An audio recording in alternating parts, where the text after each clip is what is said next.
여러분도 큐티하세요. 세상보다 하나님이 더 두려운 사람이라는 제목으로 오늘 묵상하겠습니다.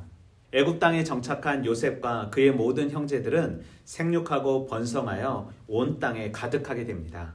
하지만 그들이 죽고 나서 요셉을 알지 못하는 새 왕이 일어나 애굽을 다스릴 때 이스라엘 백성들이 자신의 민족보다 많아지자 두려워하여 감독들을 세워 그들에게 무거운 짐을 지우고 국고성 비돔과 라암셋을 건축하게 합니다.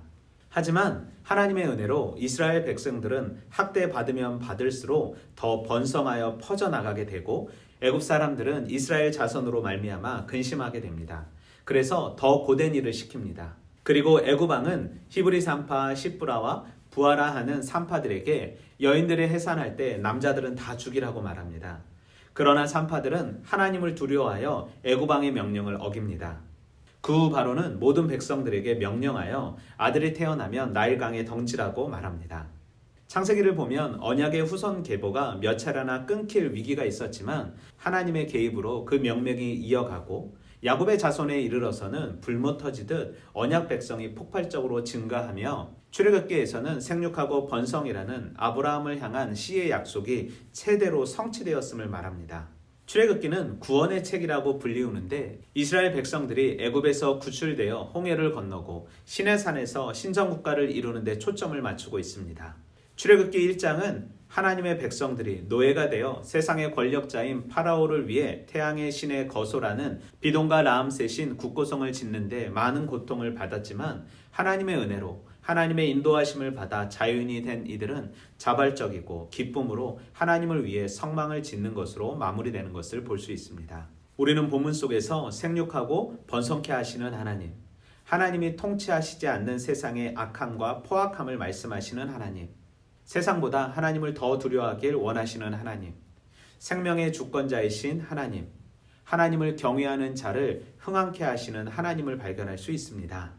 하나님의 은혜로 생육하고 번성하여 강대해진 이스라엘 백성들에게 위기가 찾아옵니다. 그 위기는 요셉을 알지 못하는 왕의 등장이었습니다. 자유인이었고 애굽에 풍요를 주었던 요셉의 가족들이 노예가 되었을 뿐 아니라 다시 한번 씨에 대한 위협을 받게 되었기 때문입니다. 애굽 왕이 요셉을 알지 못하였다는 것은 하나님의 은혜를 기억하지 못하였던 것이고 하나님을 기억하지 못할 때 하나님의 형상인 사람들을 억압하고 생명을 업신여기는 가장 패역한 왕이 되었음을 말합니다. 하지만 세상의 왕보다 하나님을 더 두려워했던 사람들이 등장합니다. 그들은 불의에 타협하지 않고 세상의 룰에 당당히 맞설 때 하나님이 그 집안을 흥황케 하셨음을 말합니다. 하지만 바로에 의해 여전히 위기가 남아있음을 보게 됩니다. 세상보다 하나님이 더 두려운 사람 되기를 원합니다. 내 삶에 영원히 하나님만 기억하는 삶, 하나님만 생각나는 삶 살길 원합니다. 또한 그것을 자녀들과 이웃들에게 가르치고 전하는 삶 살길 소망합니다. 나에게 번성함과 강함, 흥황함을 주시는 분이 세상이 아닌 하나님임을 기억하며 세상에 눈 돌리지 않고 하나님만 바라보고 하나님만 찬양하는 삶 살길 원합니다.